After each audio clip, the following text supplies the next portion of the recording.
Yung gitna. Huwag mong kakalimutan lagi yan.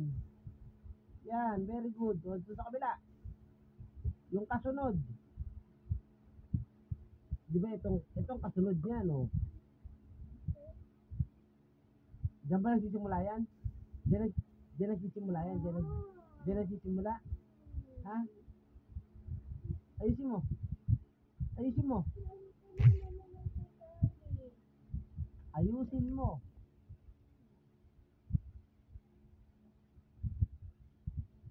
Diyan ba nagsisimula ang A?